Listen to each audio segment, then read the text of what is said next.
घर में सबसे ज्यादा लेट कौन जाता है ईद की नमाज में? मैं। आप अब लेट उठते हैं? ईद पे न जाने क्यों एक अजीब सा आलसीपन आ जाता है। ईद के कपड़े शादी से पहले वो खुद देखते थे, शादी के बाद अभी जाहिर सी बात है अहलिया देखती होंगी। बड़ी ईद का चैलेंज ये भी है कि कसाई टाइम पे पहुंचा है या नहीं पहुंचा, तो चैलेंजेस क्या है? आपकी शादी हुई है अरसलान साहब? शादी मेरी नहीं हुई, अभी नहीं हुई, आपको इन मसाइल का नहीं पता। घर में जो वो पोस्ट कुर्बानी एक्टिविटीज हैं अभी एक मैनेजमेंट अलग से करती हैं। मैं अरसलान साहब इंतहाई स्पॉइल्ड इंसान। मेरी बेगम ने मुझे बहुत बिगाड़ के रखा। अपनी कुछ वीडियोस में बात की, अपने बंदे को ना स्पॉइल कर दो, उसको इतना बिगाड़ दो कोई और बर्दाश्त ही ना कर सके।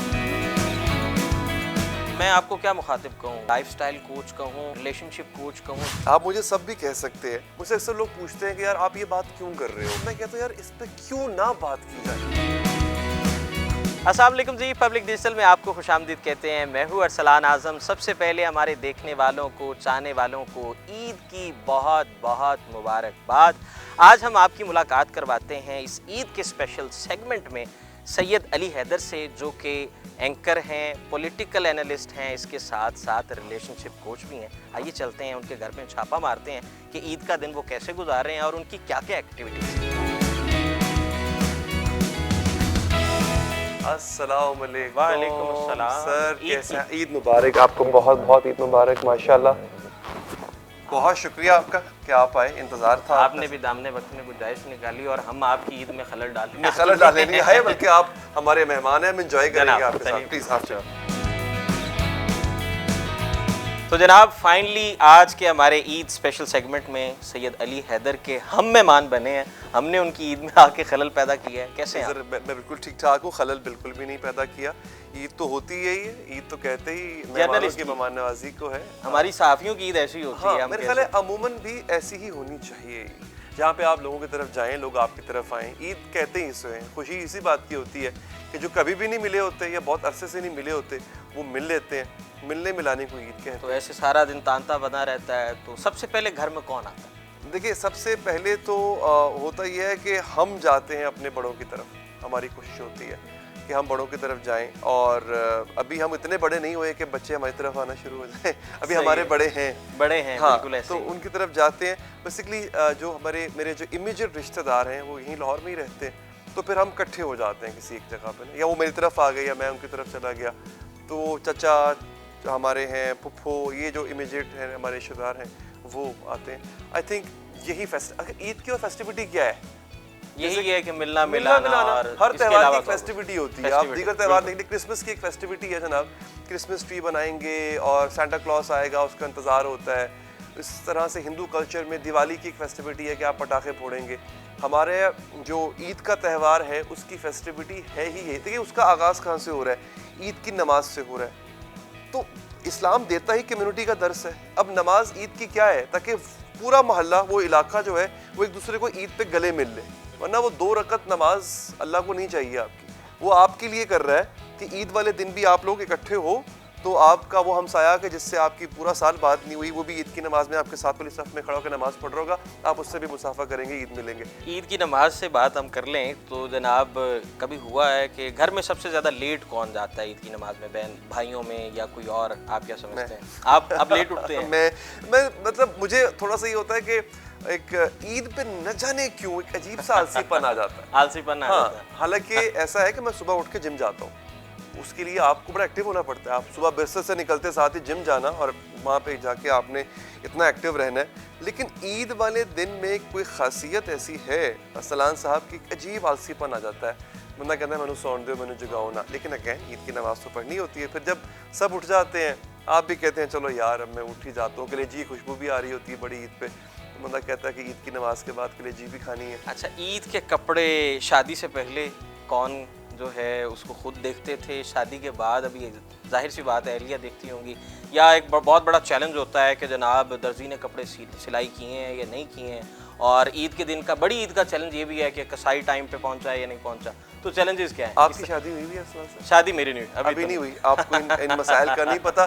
देखिए, हमारे मसाइल में है कसाई, बकरा, उससे पहले बकरे की खरीदारी या कुर्बानी के जानवर की खरीदारी, और उसके बाद कसाई। अब ये जो कपड़ों का मामला है ये खवातीन के सपोर्ट कर दिया हमने, ये मेरे कपड़े भी उन्हीं की, ये सब कुछ उन्हीं का बनाया हुआ है, ये आ जाता है कि जनाब आप ये पहनेंगे। अच्छा कलर भी डिसाइड हो जाता है, वो क्लॉथ कोऑर्डिनेशन भी हो जाती है। यस, एहलिया के साथ हाँ, उनका दुपट्टा जिस रंग का है तो मेरा जोड़ा भी उसी रंग का होगा। वो मुझे ईद वाले दिन पता चलता है कि अच्छा ये मैचिंग थी, तो वो सब कुछ ऑर्डर हो जाता है, बन जाता है। ये सरदर्दी हमें नहीं होती है। शादी से पहले तो आपको पता है अजीब लापरवाहीपन होता है, पिछले साल का जोड़ा निकाल के पहन लेते होते थे कि चलो यार ठीक है, मतलब साफ सुथरा है ना, इसको इस्त्री विस्त्री करके ज़रा अच्छे से पहन लेंगे। शादी के बाद फिर ये जिम्मेदारी बेगम ने ले ली और अब तक हमने ये जो है ना डिसीजन अपने हाथ में नहीं लिया। अच्छा, एक तो हमारी कॉमन डिश बड़ी ईद पे होती है कि सबसे पहले कलेजी बनती है, तो आपके घर में भी वही असली रवायत? यकीनन ये रिवायत भी है, ये दस्तूर भी है कि होना चाहिए, कलेजी बननी चाहिए। हालांकि पूरा साल नहीं खाते हम, पूरा साल वो इज्जत नहीं मिलती कलेजी को, नहीं मिलती जो ईद के दिन मिल जाती है। पूरा साल वो इज्जत नहीं मिलती, ऐसा ही है। और अच्छा अजीब एक बात है, कुर्बानी के गोश्त की ना एक अजीब सा टेस्ट है उसका, एक अलग सा फ्लेवर उसका है। एक अलग फ्लेवर है। आप सारा साल गोश्त खाएं, बल्कि मैं तो दुआ करता हूँ कि जिनको नहीं खाना नसीब होता अल्लाह ताला उनको भी इतनी सदात दे कि अगर आप गोश्त खाएं तो उसका वो फ्लेवर नहीं है जो कुर्बानी के गोश्त की, जो सुबह सुबह कलेजी भून के आए या उसके और अगर तो कोई आपको ऐसा हो कि बिस्तर में ला के दे दे कि ये लीजिए, आलसीपन वाला वो आप लग रहा है, बातों से लग रहा है कि आप बहुत लेथार्जिक हैं। नहीं मैं लेथार्जिक नहीं, अल्लाह का शुक्र है, मैं very active person, very active. मैं बता रहा हूं जो बेड से निकलते साथ ही अगला कदम जिम में रखते हैं, लेकिन उसके बाद आके थोड़ा सा उसके बाद नहीं काम में लग जाता हूँ। मैं सुबह उठूंगा 9 बजे 10 बजे काम में लग जाऊंगा, रात 11 बजे तक मेरा काम चलता रहेगा। तो घर में जो वो पोस्ट कुर्बानी एक्टिविटीज हैं, गोश्त किधर दे के आना है, क्या करना है, भाभी एक मैनेजमेंट अलग से करती हैं, जो आपकी आउटडोर एक्टिविटी है वो एक अलग से है, उस चीज़ों से आपका तो है ताल्लुक? अरसलान साहब इंतहाई स्पॉइल्ड इंसान, अल्लाह अकबर, ये कैसे हो गया? मेरी बेगम ने मुझे बहुत बिगाड़ के रखा, बिगाड़ा हुआ है। मतलब मैं ये पूरा घर जो है ना ये अपने सर पर लिया हुआ है और मेरे ज़िम्मे कोई रिस्पॉन्सिबिलिटी नहीं होती है। बाकी जो तो काम होता है बांटने वाला, सब करने वाला, कुर्बानी करने वाला, वो सब काम मुलाजमीन से वो खुद करवा लेती हैं। खाना पकाना घर के अंदर का काम है वो भी खुद देख लेती हैं। So she is the master of all, वो सब कर लेती है। तो इसीलिए मतलब आप ये कह सकते हैं कि आपके ज़ुबान पे हर वक्त जो है ना वो ख़वातीन के हकूक़ की बात होती है कि भाभी ने जो आपको आसाइशें दे दी हैं, जो कंफर्ट दे दिया है शायद। यस मैं अक्सर बातें करता हूँ, मैंने अपनी कुछ वीडियोस में बात की, मैंने कहा कि अपने बंदे को ना स्पॉइल कर दो, उसको इतना बिगाड़ दो कोई और बर्दाश्त ही ना कर सके। अगर कोई चाहे भी कि किसी और का हो लूं तो वो 1 घंटा भी बर्दाश्त ना कर सके। तो उसको इतना, अब मैं अक्सर कहता हूँ अपनी वाइफ से कि आपने मुझे इतना बिगाड़ दिया है, वो इतना नखरे उठा लिए मेरे, आपने नखरे क्या मतलब इतना कंफर्ट दे दिया मुझे आपने, शायद कोई और वो कंफर्ट दे ना पाए। तो मैं चाहूँ या ना चाहूँ मैं इधर ही हूँ, मैं कहीं नहीं जा सकता। सो ये करना चाहिए ख़वातीन को। अच्छा, रिसेंट पास्ट में जो कुर्बानी होती थी शादी से पहले, वो अपने आबाई घर में किया करते थे, वो क्या विजुलाइज करके ज़रा बताएं हमें मंजर? मैं अरसलान साहब बहुत नॉस्टैल्जिक आदमी हूँ और कई लोग मुझे कहते हैं कि मैं ओल्ड स्कूल, मैं अभी भी 90 की दहाई में फंसा हूँ। मैं गाने भी 90 की दहाई के सुनता हूँ, मैं गाने भी कुमार सानू सुनूंगा, अलका याग्निक सुनूंगा, मैं उस वक्त के जो थे ना 90s के हमारे पॉप म्यूज़िक है, मैं जुनैद जमशेद सुनूंगा। तो मुझे लगता है कि उस वक्त का सब अच्छा था, सब अच्छा था। कुर्बानी, ईद, शादियाँ, फेस्टिवल्स, मेले, फन फेयर लगा करते थे, वो सब अच्छा था क्योंकि उस वक्त सब चीज़ों की ना चूँकि कम होती थी इसलिए अहमियत थी। अब बहुत ज़्यादा हो गया है। पहले की कुर्बानी तो मतलब what was the festivity for like 15-20 दिन पहले बकरे की जो शॉपिंग है या कुर्बानी के जानवर की शॉपिंग, सर वो बड़ी फेस्टिविटी है। वो रोज़ शाम को आप निकल जाते हैं ऐसे ही, भाई किन्नेदा है, उसका एक अलग जो है रचाव था। और रचाव वो जो किन्नेदा है ना किन्नेदा है, तो किन्नेदा देना है। एक होता है कितने का है तो देगा किन्ने च, कोई प्यार मोहब्बत कर ले, वो जो चीज थी ना उसका एक अपना ही नशा था। बड़ी चाइल्डहुड मेमोरी क्या कहने, सुभान अल्लाह। अच्छा, अब हमें होता था कि यार अब ये पसंद आ गया तो ले लेना, वाले साहब क्यों नहीं ले रहे, हमें था कि हम बस उसको लेके जाएं जल्दी से, फिर हम उसके साथ खेलें। वो भावताव कर रहे होते थे, वो किसी और माइंडसेट से। अब हमें अंदाजा होता है भावताव क्यों करना पड़ता है। अब जब अपनी जेब से जाते हैं ना, एग्जैक्टली तब पता चलता है कि जनाब भावताव। तो वो एक उसका मजा था सर। मैं समझता हूँ कि वो ईद, वो फेस्टिविटी, वो ईद से पहले ईद कार्ड की शॉपिंग करना, रिश्तेदार की अहमियत के हिसाब से ईद कार्ड लेना कि किसको कैसा ईद कार्ड देना है, फिर कुछ ईद कार्ड जो है वो चोरी छुपे लिए जाते थे। चोरी छुपे चोरी छुपे लिए, अरसाल ये आपने किए ज़ाहिर कर दिया। हाँ तो मैं तो अब बबांगे धोल कहता हूँ। चले, देखिए अच्छा बात है। सुनिए, उस जमाने में हाँ। अपने लड़कपन के जमाने में हाँ हाँ हाँ, जिसने इश्क नहीं किया ना, हाय, वो फिर संन्यास ले ले, वो फिर कोई और काम करे। उस जमाने का जो इश्क होता है ना, अच्छा वो एक तरफा होता है अक्सर, ऐसे ही। मोस्टली आप ऐसे ही किसी को चाह रहे होते, अगले को पता भी नहीं होता। फिर उस जमाने में अरसलान साहब ये था कि खत और किताबत खत के जरिए होती थी, और तो कोई जरिया ऐसे ही था है। नहीं। खत अगर गलत हाथ में लग जाता तो बड़ी फेंटी पड़ती थी। फेंटी पड़ती इस थी, बात और का भी ख्याल रखना पड़ता था कि सही जगह पहुंचे खत। प्री मैच्योर और इश्तियाली लाइंस होती थी, मैं हाँ, मर बड़ी- जाऊंगा या मैं मर हाँ जाऊंगी। हाँ हाँ हाँ एग्जैक्टली। और एंड के अंदर जो है वो कस्में खाना और पता नहीं क्या कुछ, कभी सोचते हैं तो हंसी आती है खुद पे, लेकिन वो जो कुछ भी था अरसलान साहब बड़ा प्योर था, रियल था। उसके अंदर रियलिटी थी, उसके अंदर ना सादगी थी, उसके अंदर हकीकत थी। ये जो अब है ना ये बड़ा शैलो है, ये खोखला है अंदर से। लिटिल बिट बनावटी भी आप समटाइम्स कह सकते हैं कि ना चाहते हुए भी वो हो जाता है। हाँ मतलब अटेंशन स्पैन बहुत कम हो गया ना, कम तू हो नहीं गया और है। सही और नहीं। हाँ, तू नहीं और सही, और नहीं और सही। अच्छा अली भाई, अचानक कैसे, मतलब अब मैं आपको क्या मुखातिब करूँ, जो है लाइफस्टाइल कोच कहूँ, रिलेशनशिप कोच कहूँ, जर्नलिस्ट कहूँ, या फिर मैं आपको पॉलिटिकल एनालिस्ट कहूँ? आप मुझे सब भी कह सकते हैं, लेकिन ये जो अभी हाल ही में एक चीज़ हो रही है जिसमें रिलेशनशिप्स पे मैं बात कर रहा होता हूँ, ह्यूमन बिहेवियर्स पे मैं बात कर रहा हूँ। देखिए मुझसे अक्सर लोग पूछते हैं कि यार आप ये बात क्यों कर रहे हो, तो मैं कहता हूँ यार इस पे क्यों ना बात की जाए। मैं एक इंसान हूँ, मैं अपने इर्द गिर्द ऑब्जर्व करता हूँ लोगों के बिहेवियर्स। मैं आपको एग्जांपल देता हूँ, अमानुल्लाह साहब, अल्लाह जन्नत बख्शे, अल्लाह ताला कमाल के आर्टिस्ट थे। वो कोई साइकोलॉजिस्ट थोड़ी थे,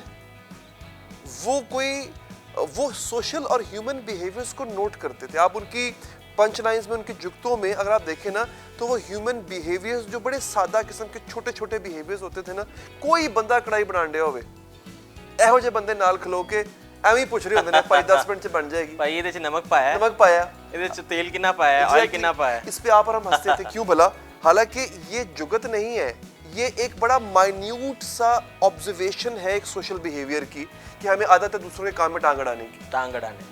तो क्या कमाल की वो बात करते थे। Same is the case with me. होता पता क्या था, मैं ना कुड़ता बहुत हूँ, तो मुझे ना अंदर ही अंदर ना ये क्या हो रहा है, वो क्या हो रहा है, इसको ऐसे नहीं ऐसे होना चाहिए। मेरी बेगम ने कहा यार ये तुम कुड़ के मेरा सर खाते हो ना, तुम इसको ना आके ना कैमरे पे बोलना शुरू कर दो। मैंने बात करना शुरू कर दी। फिर क्या हुआ कि मैंने औरतों के मसाइल पे इसलिए बात करना शुरू कर दी, मैंने अपने घर में देखा कि औरत जो है ना वो सेकंड कैटेगरी की ह्यूमन मानी जाती है। अपने घर से मुराद हमारे अपने सोशल सर्कल में, आपस में, हमारा भी फैमिली बैकग्राउंड एक गांव से है, तो ऐसे ही होता है। औरत अगर कोई बात करना चाहे, कोई मशवरा देना चाहे, तो उसे कहते हैं चुप कर जा, किसी बंदे नु गल करन दे जी, बंदियां नु गल करन दे। उसको बंदा भी नहीं समझते आप, उसे चुप करा देते हैं आप, चाहे वो जितनी मर्जी वाइज है, जितनी मर्जी कितना मुझे अच्छा फेमस मशवरा दे मालिक रही है, है, क्योंकि ऐसे वो उसको बंदा भी नहीं समझेंगे आप। नहीं, बिल्कुल ऐसे। मुझे ये महसूस हुआ कि नहीं ये गलत है, ऐसा नहीं होना चाहिए। और फिर ये बात मैंने शायद बहुत कम ही की है कि औरत के दुखों का मुझे बतौर मर्द होने की इस वजह से पता चला कि मैंने खुद भी औरत को दुख दिया। वो अहद शबाब और ज़माना तालिब इल्मी में तब भी मैंने मैंने अपनी वाइफ को भी दुख दिया। वो कैसे, मैं हाँ वो तो मैं आपको नहीं बताऊंगा कैसे, वो ज़ाहिर नहीं करेंगे आप। हाँ लेकिन ठीक है है। दिया है। क्यों, उसकी वजह बताता हूँ। आपने भी दिया होगा, आपकी शादी होगी, आप भी शायद किसी स्टेज पे दुख दे जाओ उनको, पहल समझने में। हाँ नहीं, जब शादी कई हो मामलात जाती है। में कई मामलात हाँ। ऐसे होते हैं। मैंने अपनी वाइफ को भी दुख दिया, उसके आंसू देखे जो कि मेरी वजह से निकल रहे थे। अल्लाह ताला ने दिल में एहसास डाला कि ये तो गलत कर रहा है। और फिर जब उन तजर्बात से मैं गुजरा तो मुझे एहसास हुआ कि हाँ मैंने गलत किया था। शुक्र है अल्लाह का कि उससे मुझे इस चीज़ का एहसास दिलाया। And then I started talking about it. इंसान का अपना एक्सपीरियंस किताबों से कई बढ़ के आपको सिखा देता है। एक्सपीरियंस डेफिनेटली, Yes, उसका और मुतबादिल नहीं है। नहीं होता। और ये दुख सिर्फ अपनी वालदा को बीवी को नहीं, वालदा को भी देते हैं। हम अपनी जिंदगी में अरसलान साहब औरत को दुख देते हैं, आप माने या ना माने। नहीं, मैं तस्लीम करता हूँ हम इस चीज़ सब को। के हाथों किसी ना किसी औरत का दिल टूटा होता है। वो वालदा भी हो सकती है नाफरमानी करके, वो महबूबा भी हो सकती है दिल तोड़ के, वो बीवी भी हो सकती है चीट करके या उसको कमतर जाहिर करके। तो ये सब काम हमने किए होते हैं। एक दफ़ा टटोल के देखें खुद को, आपको पता चल जाएगा कि आपसे कहाँ कहाँ ज्यादतियाँ सरजद हुई हैं। मैं ये नहीं कह रहा कि सारा कसूर मर्दों का होता है, लेकिन होता क्या है, हम अक्सर नहीं कहते, सियासत में कहते यार चूंकि वो हुकूमत है जिम्मेदारी उसकी बनती है। अपोजिशन एहतजाज कर रही है, ठीक है, उसको ऐसे नहीं करना चाहिए था, लेकिन चूंकि हुकूमत है बड़ेपन का मुजाहरा करे। क्योंकि मैं ये कहता हूँ कि मेरा दीन मुझे हाकिम की हैसियत देता है, हाकिम की हैसियत, तो फिर जिम्मेदारी ज्यादा मुझ पे है ना। जिम्मेदारी बिल्कुल ऐसी। तो मैं अगर वह उसका कफील हूँ, कफील तो मुझे बनाया गया, तो मैं उसका अगर कफील हूँ तो फिर मेरे पे जिम्मेदारी है कि अगर उससे गलती हो भी रही है तो मैं वो गलती ना करूँ कि जिससे उसका दिल दुखे, जिससे उसका और दिल मर्द अक्सर एक तरह की गलती करता है, इसमें कुछ हाँ, वो एक ही तरह की गलती होती है, बार बार कर जाते हैं। चलें जी, बेहतर हो गया। अब हम जरा है ना थोड़ी इनकी आपकी कोई डोमेस्टिकेटेड एक्टिविटी भी दिखाते हैं। मैंने असल में बस अभी आपको खाना खिलाते हैं, कुछ थोड़ा बहुत, मैं बहुत कोई बिल्कुल हम माहिर नहीं हूँ किचन का, हाँ मैं माहिर नहीं हूँ, लेकिन जो दो थोड़ी बहुत चीजें एक दो मैंने सीखी हैं वो मैं आपकी खिदमत में पेश कर दूंगा।